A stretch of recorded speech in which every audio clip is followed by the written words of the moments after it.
le bienvenu dans ce 4e épisode de l'ombre des projecteurs. Aujourd'hui, préparez-vous à frissonner, mais à aussi beaucoup rigoler. On s'attaque à une œuvre originale plutôt fun et carrément nostalgique.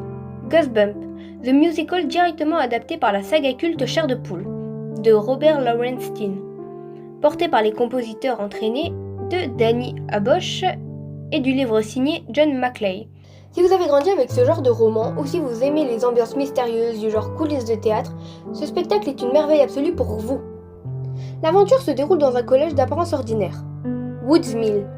C'est là où deux mordus du théâtre et de frissons, Brooke et Zeke, apprennent une nouvelle incroyable. Le club de drama réouvre ses portes pour monter une pièce légendaire baptisée le Fantôme. Zeke saute de joie quand il décroche le rôle principal, tandis que sa meilleure amie Brooke hérite du premier rôle féminin. Le seul petit hic, c'est que la pièce a une réputation sinistre. 72 ans plus tôt, la production originale s'est brutalement arrêtée après la disparition d'un mystérieux jeune homme, comédien, en plein milieu de plateau. Évidemment, la malédiction ne tarde pas à frapper à nouveau.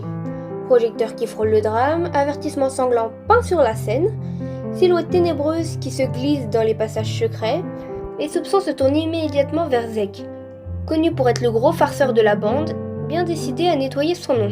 Zeke et Brooke s'improvisent. Détectives, traquent les indices jusqu'au fond de l'établissement. Ils finissent par dire que c'est Emile, le gardien un peu louche qui squatte sous les terrains, mais lui jure ne jamais avoir cherché les embrouilles.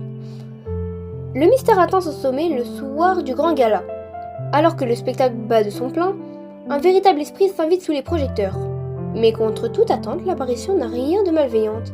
On découvre alors la poignardante vérité. Ce spectre n'est rien d'autre que le comédien disparu depuis des décennies plus tôt. Tragiquement mort dans un accident de trappe oublié.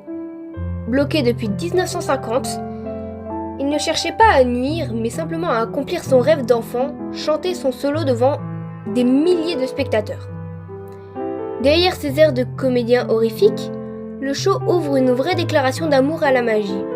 Petit bonus pour les fans, la bande originale réunit de grands noms de Broadway, dont Alex Brightman, Christina Labado ou encore Noah Calvin. Sans oublier un petit caméo hilarant de Robert Lowenstein lui-même. L'album est disponible sur toutes vos plateformes de streaming, comme d'habitude, Spotify, Deezer ou YouTube. Alors, l'idée de mélange de monstres et de mystères, qu'est-ce que vous en avez pensé ? Vous êtes plutôt dans le team comédie d'horreur ou vous préférez les histoires classiques ? Dites-moi tout dans les commentaires.